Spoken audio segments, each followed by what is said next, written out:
Salut à tous, nouvelle vidéo Outlook comme chaque semaine, j'espère que vous allez bien et que vous avez passé une très bonne semaine de trading. Bien sûr, avant de commencer, comme à chaque fois, je tiens à remercier la communauté. Merci énormément pour votre temps, merci pour les likes, les commentaires, les partages, ça fait vraiment plaisir. N'hésitez pas à me suivre sur Twitter, vous avez le lien dans la description. Et sans plus tarder, on va attaquer la vidéo. Let's go.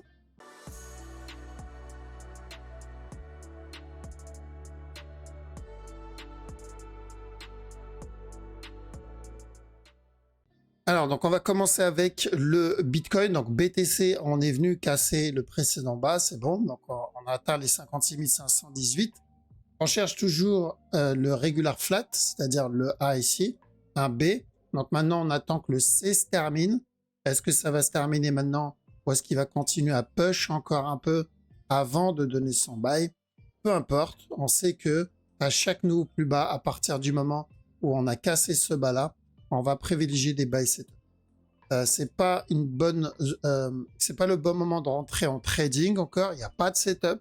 Maintenant, si je compte cumuler, si je compte DCA le move, je pense que voilà, ça reste une bonne zone parce que là, je suis sur le long terme et même s'il donne des plus bas, je vais DCA. Par contre, si je compte trade le move, c'est différent parce que j'ai pas encore de setup, j'ai pas d'opportunité encore. Donc nous, on attend quelque chose comme ça. S'il me donne donc l'impulsion et la correction derrière, là, je vais tenter. Parce que là, on va devoir mettre un stop loss et manager notre trade. D'accord? Et si on regarde bien, pour le moment, il n'y a pas de buy setup encore. Et on a peut-être donné pour ceux qui tradent la toute petite time frame ici en 5 minutes. Là, on en a eu un. Mais voilà, c'est de la petite time frame. Nous, ce qu'on cherche, c'est le gros move. Donc, on en a besoin. On a besoin d'un buy setup au moins en 1 heure. D'accord? Donc, on a besoin de l'impulsion, la correction derrière. Donc, l'impulsion, la correction pour prendre le up. L'impulsion, la correction pour prendre le up. D'accord? On a besoin de ça si on veut la continuation. L'impulsion, la correction pour prendre le up. Si on n'a pas ça, c'est qu'il a envie de chuter encore. D'accord? Pour le moment, il y a encore du momentum sur le drop. Donc, il va falloir patienter et attendre ce setup. Mais pour du DCA, ceux qui veulent cumuler, ceux qui attendaient une autre opportunité, je pense qu'on peut commencer à mettre quelques petits billets là-dedans et le laisser faire son truc. On a ETH. ETH aussi part pour un plus gros flat. On a tag le bas. Je pense qu'on viendra bien le casser. Et on a validé du coup ça comme notre running. Donc, faire attention. Je pense qu'on viendra le casser une bonne fois pour toutes. Bon, là, il est juste tag. Mais on cherchera des bails. D'accord? On cherchera des bails pour le gros régular. Le A, le B et le C. Ce que je veux voir, c'est une fin de structure sur le C. Ce que j'ai pas encore. D'accord? J'ai pas de fin de structure sur ce C. Donc j'aimerais bien le voir drop encore un peu. Corriger, drop et donner une belle, un peu comme ce qu'il a donné là. D'accord? Et là, ça peut être une belle opportunité. On va chercher de l'achat minimum pour un running. D'accord? Minimum pour un running. S'il donne plus et qu'il valide le gros régular, tant mieux. Mais si c'est un running, au moins on va prendre des TP ici. On verra drop encore une fois. Et on va re-rentrer plus bas pour le plus gros régular. Et d'ailleurs, c'est pareil pour le Bitcoin. D'accord? BTC, on va viser minimum un running. Comme ça, on peut réagir, prendre les TP. Et on risque donc un autre drop pour le push. Mais en tentant le running, s'il donne plus et s'il donne directement le régular, tant mieux. Mais nous, on va viser la sécurité. Ok? Donc, petit time frame. Pas de raison de rentrer ici non plus, même si on a cassé le bas. Je pense que c'est pas fini encore. Je pense qu'on va avoir encore un petit push. Là, on a eu juste une impulsion. Voir s'il corrige. D'accord? S'il corrige, on peut tenter le petit buy setup. Ok? Il faudra bien manager le trade parce que ça peut être juste de l'interne et revenir tester le bas. Croisons les doigts pour une petite fin de structure. Donc, pour ceux qui veulent cumuler dans le trade, ça reste encore une fois une bonne zone, d'accord? Là, on a eu un beau petit retracement dessus. Si on prend du recul sur le move, on sait que ça, c'est un range actuellement, donc ça confirme une continuation. On a un beau petit drop, même s'il revient tester le top précédent, on fait un petit 50% dessus. Et l'objectif, c'est même pas ce top en réalité, l'objectif, c'est les 5000 $. D'accord? Donc ça sera bien plus. Même chose sur le Bitcoin. Pour le moment, ça reste un range. D'accord? Donc, je pense que cette histoire avec l'exchange MTGOX, on commence à en voir l'impact. Et je pense que c'est dû à ça. Mais il va falloir serrer les dents dans ces moments-là et en profiter. S'il y a de la liquidité, voilà, doucement, je cumule. Et si je suis plus trader, tranquillement, j'attends mes setups, je rentre, je prends mon trade, je mets mon break-even quand je peux et je suis le mouvement doucement. D'accord? Là, il va falloir être patient. Mais c'est une bonne chose pour ceux qui n'ont pas pu prendre le buy quand on a eu l'impulsion ici ou quand on a eu l'impulsion ici. D'accord? Donc, on cherche des buy setup sur le BTC, on cherche des buy setup sur ETH et sur le BNB, par contre, c'est différent parce que là, on a déjà obtenu notre impulsion, on a déjà pris des TP sur cette structure et en plus, on est venu péter le bas précédent, ce que je vous ai dit. Donc, s'il vient péter ce bas, c'est qu'on commence une structure corrective beaucoup plus grande. D'accord? Donc, minimum une structure corrective daily, minimum. Donc, c'est-à-dire la correction de cette impulsion. Donc, un A ici, une fois le A terminé, on le verra monter, donner un B, et ensuite on le verra drop, donner un C, et là, pourquoi pas une continuation. D'accord? Mais il va falloir qu'il confirme un range là-dedans. Pourquoi j'ai besoin de ça? Parce que ça m'évite de le voir me donner ça, par exemple. D'accord? Donc, BNB, j'y touche pas. C'est pour ça que j'ai pris la majorité de mes profits au top, parce qu'il y avait le risque de ça. Et maintenant qu'il a cassé le plus bas, voilà, on augmente encore plus les risques d'une tendance baissière long terme. Le DOT, on a cassé directement le bas. Il s'est même pas pris la tête à donner un running interne. Donc, on a cassé le bas. La seule, on va dire, bonne nouvelle, c'est que on commence à avoir une petite fin de structure, d'accord? Mais c'est de l'interne. Ok, c'est vraiment de l'interne. Donc, on pourrait juste entamer une correction un peu plus grande, finir cette correction, enfin finir cette structure, donc probablement notre A. Une fois le A terminé, on pourra avoir au moins un B. D'accord? Et c'est une fois le B validé et le C terminé que là, on pourra chercher le gros buy pour revenir péter le top. Sans ça, le buy, ça va pas être pour maintenant. Alors, maintenant, s'il décide de continuer à drop et venir péter le bas, ce bas-là, bah, là aussi, on pourra chercher le buy, mais pour un running flat. D'accord? Donc, ça sera pas pour venir péter le top, mais ça sera pour une belle petite amplitude quand même sur le 2. Okay? Donc, la question, c'est est-ce qu'on va venir péter le bas tout de suite? Dans ce cas-là, on ira pour un running, un peu comme là-dedans. Rappelez-vous, on est venu péter le bas, on a cherché un running et ensuite un drop. Donc, s'il vient péter le bas, running, drop. S'il ne casse pas le bas et qu'on le voit donner un B, c'est-à-dire on le voit donner une grosse correction, un retracement, un peu comme là-dedans, il a retracé le move, plus qu'à attendre le C, et ensuite on pourra partir pour le buy. D'accord? Et ensuite on pourra partir pour le buy. Ok? Donc c'est ce qu'on va surveiller pour la petite time frame. Bon, il n'y a pas grand-chose. Si je veux cumuler le dot et pas me prendre la tête avec tout ça, pourquoi pas? Mais moi je préfère attendre une meilleure opportunité que ça. On a EGLD. EGLD c'est plutôt baissier. D'accord? Ce qu'il donne là-dedans, c'est clairement correctif. Ce move ici est correctif. Donc même s'il revient tester ce top, je le vois encore drop, revenir péter ce bas. Et s'il vient tester les 22 $, n'oubliez pas la structure supérieure. S'il vient casser le précédent bas, dans ce cas-là, on va chercher de l'achat pour un running flat. Donc on visera pas ce top. On visera juste un buy, une impulsion daily et ensuite encore un autre plus bas. D'accord? Un running. Ok? Donc en une heure, EGLD, plutôt baissier. Plutôt baissier, même s'il vient péter ce top, je le vois revenir casser le bas parce que c'est très correctif. Le Litecoin, ok, je crois qu'on a atteint notre structure, notre objectif sur le daily. Ouais, on a cassé le bas. Alors, je pense pas que ça soit fini, mais on l'a déjà cassé. Ça, c'est bien. Et c'est ce qu'on voulait, donc le A, le B, revenir péter le bas pour un C. Donc maintenant, tant qu'on est au-dessus de ce bas, hop, au-dessus de ce bas, je vais privilégier de l'achat. Alors attention, il peut continuer à drop. D'ailleurs, j'espère qu'il va continuer à drop et donner une petite fin de structure. mais à chaque nouveau plus bas, je cherche de l'achat objectif ce top-là. D'accord? Donc on part pour un simple regular flat.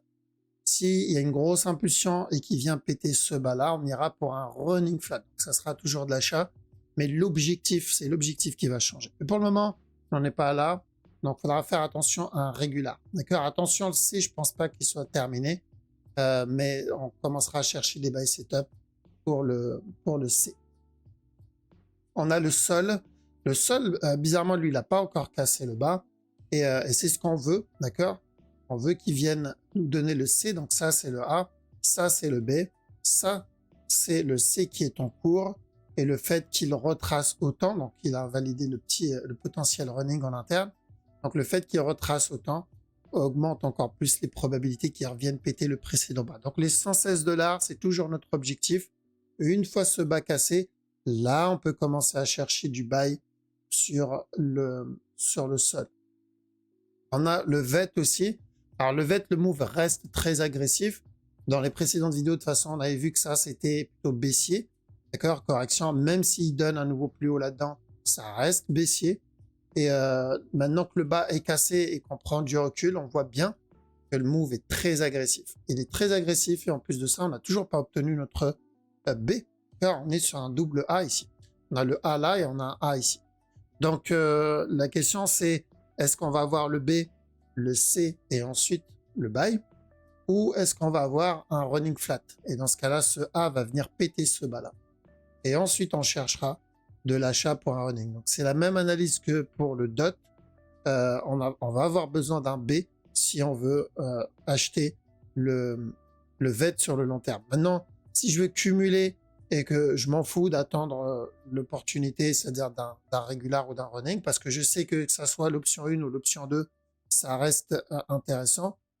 Pourquoi pas? D'accord, si je veux cumuler dessus, mais personnellement, je prendrai pas de risque, parce que cumuler là-dedans et qu'au final, il continue à drop, et juste pour choper ça, et ensuite encore une continuation, ça en vaut pas la peine. Par contre, commencer à accumuler quand j'ai la fin de structure, comme là-dedans, là. Donc je le vois me donner une fin de structure ici ou plus bas, peu importe. Cumuler ici, ok. D'accord, là ça peut être une très belle zone pour rentrer parce que dans le pire des cas, je vais choper une structure corrective. Donc VET, trop tôt encore pour moi sur le court terme, moyen terme. Long terme, c'est une autre histoire. Mais court et moyen terme, j'attends un setup ou une opportunité dessus. Un peu comme la majorité des cryptos, sauf Bitcoin, ETH, qui reste, ça reste une bonne zone pour chercher des buy setup. D'accord?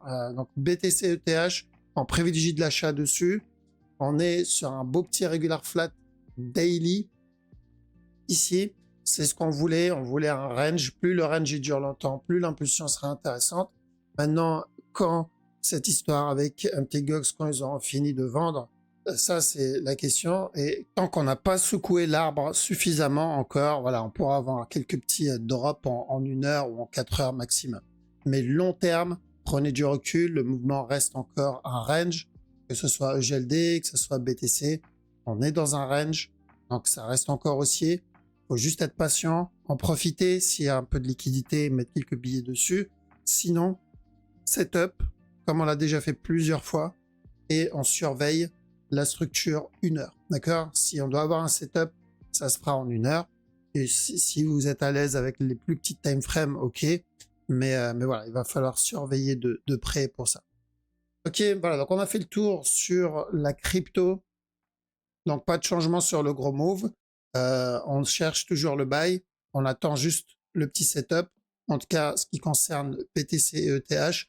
Pour les autres cryptos qu'on a vus, il y a encore un peu de marge avant de nous valider une continuation sur le long terme. D'accord? Donc cette histoire de alt season, pour le moment, il n'y a pas grand-chose qui l'indique.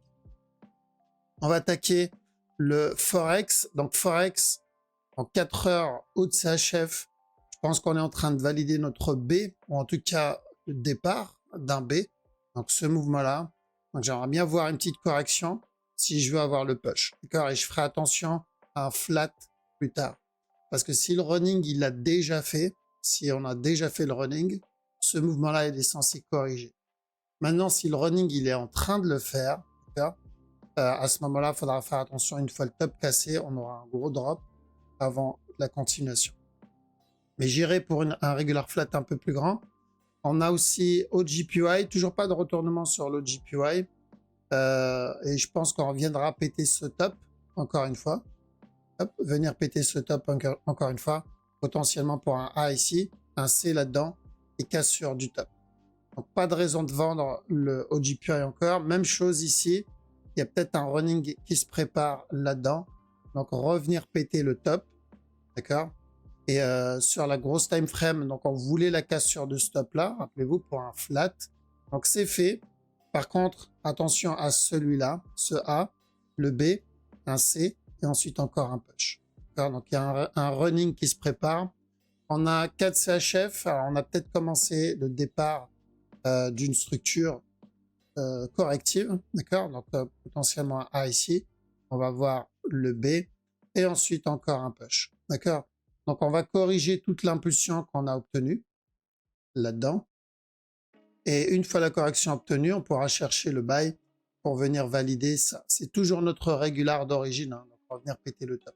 S'il fait autre chose, il reviendra tester, enfin retracer toute l'impulsion qu'il a donnée. Si on le voit retracer toute l'impulsion, c'est qu'il nous prépare un plus gros flat. D'accord. Et on va rester ici un petit moment. Mais tant qu'on n'a pas ça, c'est toujours le même régular qu'on cherche. On a 4 GPY où j'attends aussi un running sur ce move, donc un drop et ensuite un up. Maintenant, est-ce qu'il y a une opportunité pour ça? Pas vraiment, c'est encore tôt. Ce qu'il donne ici, c'est des petits sell setup, mais 5 minutes. Donc il va falloir qu'il drop un peu plus et il corrige. Et là, on n'a pas obtenu ça. Là, ça peut être juste un up pour valider un regular flat, donc plutôt haussier. Donc pas de sell encore. On a CHF JPY que je vais chercher. Donc là, je vais chercher de la vente sur CHF JPY. Alors attends, déjà ça dépend en la time frame. En petite time frame, 15 minutes, c'est plutôt de l'achat. Mais à chaque nœud plus haut, je cherche un drop. D'accord. Ce drop-là, une fois validé, là, je peux continuer à prendre le buy. Donc l'idée, c'est de valider ça et après valider le running flat. Le A, le B, le C. Donc à chaque nouveau plus haut, il faudra faire attention à ce C avant la continuation. On a le DAX. Alors le DAX, le move a commencé plutôt correctif, mais vu l'amplitude qu'on est en train d'obtenir derrière, je pense qu'on part pour une impulsion maintenant. Est-ce qu'on a fini notre flat, que ça soit running flat là-dedans ou que ça soit un regular flat? Bon, le regular, j'y crois un peu moins, mais c'est possible pour revenir péter le top. Si c'est un running, il viendra péter le top tout de suite. Si c'est un flat qu'il est en train de faire, on le verra donner encore un autre plus bas et ensuite péter le top. On a DXY, donc DXY retracement, donc ça va être la structure 1 heure. On est peut-être en train de faire notre running, le A ici, le B, le C. Tant qu'on n'a pas cassé ce bas, on fait attention encore à un autre push. D'accord? Si je le vois péter le bas, donc si je le vois venir casser ce bas, il y a de bonnes chances qu'il vienne péter celui-là. Et on partira pour un A, B, C, et ensuite le buy. Mais pour le moment, un simple running, cassure du top. On a le Nasdaq. Nasdaq, on part pour un running flat sur ce move. De toute façon, il n'y a que deux possibilités. Ou il a validé un contracting ici. Et dans ce cas-là, c'est bon, il a validé le buy. Ou sinon, on le verra donner plus tard un drop. Et ensuite encore un push. Donc si on voit ce drop, tant qu'on n'a pas pété ce bas, on pourra prendre de l'achat. Mais attention, oui, c'est possible qu'il valide le contracting ici. On a aussi EuroHood. Donc EuroHood, ce qu'il donne ici, c'est correctif aussi. Donc plutôt revenir péter ce bas-là. On peut avoir une structure plus complexe, j'y crois moyen, mais c'est possible qu'il donne ça, ça, ça, et ensuite un drop. Mais si on part sur une structure simple, voilà, il est déjà en train de donner un flat en 15 minutes, il y a de bonnes chances qu'il revienne péter le bas directement. On a EuroCAD où on va chercher un flat aussi. Donc ça comme A, ça comme B. Maintenant, je cherche de la vente pour le C et ensuite de l'achat pour revenir péter le top. On a EuroJPY qui est plutôt aussi en 15 minutes. Pas grand chose sur la plus grosse time frame, mais en 15 minutes ici, donc on reste dans ce range. C'est un peu comme là. c'est plutôt haussier, donc plutôt de l'achat. On a EURNZD aussi, plutôt haussier comme move, un peu comme ce qu'il a donné ici. On avait dit de chercher de l'achat. Et là, s'il continue à range, donc attention, on va avoir un petit drop.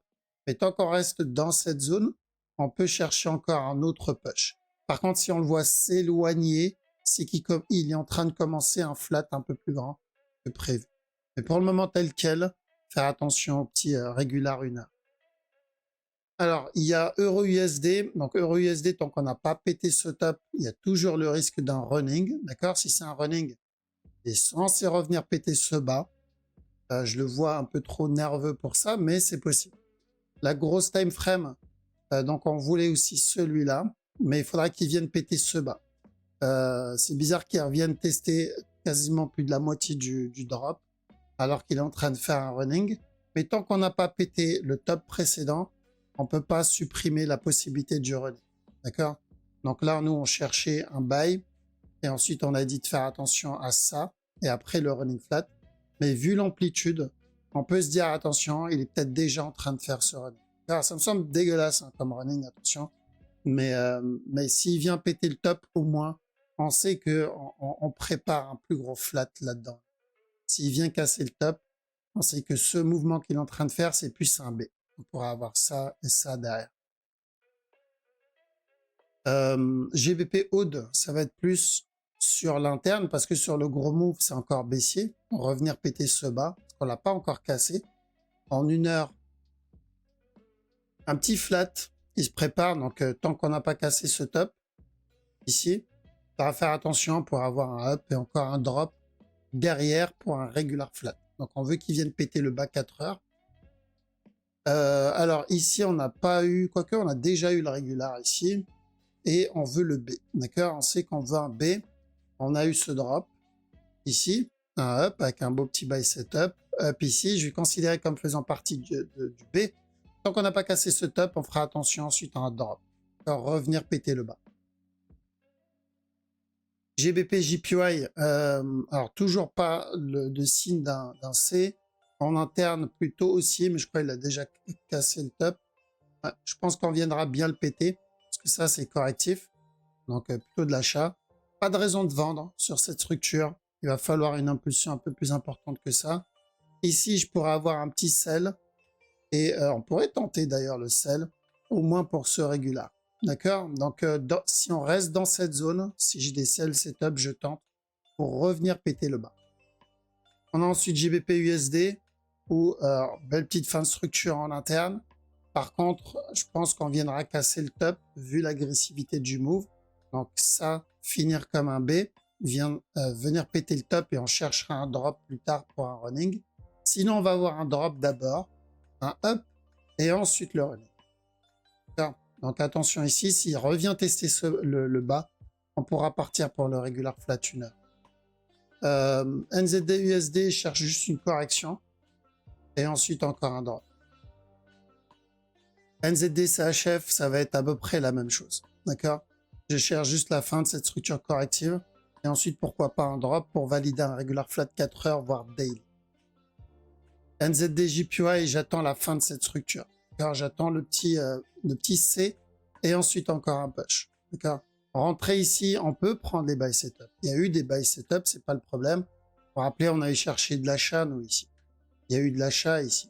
Mais le problème, c'est qu'à chaque nœud plus haut, on doit sortir ou prendre des TP parce qu'on risque ce C-là. Donc, les JPY actuellement, c'est pas la meilleure paire à trade. On a USD CAD. Donc, USD CAD, il a cassé ce bas, mais on n'a toujours pas cassé ce bas. Donc, j'aimerais bien le voir casser ce bas. Et là, on pourra partir pour un plus gros regular flat. On a l'USD JPY pas suffisamment. Pas suffisamment pour le gros drop. Par contre, on pourrait avoir un running. Donc ça comme A, ça comme B, ça comme C. Et encore un drop derrière. Donc plutôt... Donc même s'il valide le running, ça reste quand même aussi. Mais c'est un JPY et il donne très peu de setup en ce moment. US Oil, je vais chercher le C d'un régular. Donc on avait dit de chercher de l'achat ici, ça c'est fait. Donc il faudra faire attention maintenant. D'accord? Donc c'est où on a validé un running, il va venir péter le top tout de suite. Mais vu comment c'est correctif, je serais pas étonné de le voir donner ça et ensuite venir péter le top. on a le silver. Donc, pareil, silver, ça va être sur le long terme, là-dedans plutôt haussier pour revenir péter le bas. Mais on peut avoir d'abord un drop et ensuite encore le push derrière. D'accord? Mais à chaque nouveau plus bas, tant qu'on reste dans cette zone, on privilégie plutôt de l'achat sur le silver. En petit time frame, on n'a pas pété le top précédent. Ce serait bien qu'il pète le top précédent pour nous confirmer la continuation. Parce que tant qu'il n'a pas cassé ce top, on risque de retester le bas encore une fois. Et s'il vient péter le top, on augmente les probabilités qu'il vienne péter le top daily. D'accord? Donc oui, c'est aussi en daily 4 heures, mais sur la plus petite time frame, on pourra avoir un running flat, un drop, et ensuite encore le push derrière. Et enfin, le gold. Donc le gold, on a cassé ce top-là. Le gold tel quel, c'est plutôt baissier, parce que si je prends en compte ça m'annonce encore un drop. Mais ça, c'est aussi, d'accord, même s'il revient donner un drop, puis chercher de l'achat derrière. Donc espérons qu'il donne ça. Espérons qu'il valide ce drop-là pour un régular et ensuite le buy. D'accord? Parce que s'il casse le top à partir de maintenant, c'est pas intéressant. Ce serait pas une structure intéressante à trade. Et surtout, le seul setup qu'on a vraiment obtenu, il est là-dedans. Alors que s'il vient péter le bas, on a confirmation que ça, c'est bien notre correction. Et là, on pourrait rentrer, voilà, on serait beaucoup plus safe et beaucoup plus confiant sur notre point d'entrée. Ok, voilà, donc on a fait le tour sur le Forex, on a fait le tour crypto aussi. Donc il va falloir juste être patient. Ceux qui cumulent, on est dans une bonne zone, hein, peu importe la paire qu'on choisit, ça reste une bonne zone. Même le Bitcoin, c'est une très belle zone. ETH, c'est une très belle zone. Par contre, ceux qui tradent la petite time frame ou 1 heure, faudra patienter un setup. On attend un setup avant de rentrer dedans et on en aura. Ça, il n'y a pas de problème, que ça soit en 5 minutes, en 15 minutes, en 1 heure, je pense qu'on va en avoir. Faut juste être patient, faut pas FOMO le move. Ok? Voilà. Donc, je vous laisse ici. Merci d'avoir regardé la vidéo jusqu'au bout. Passez un bon week-end. Je vous dis à la prochaine.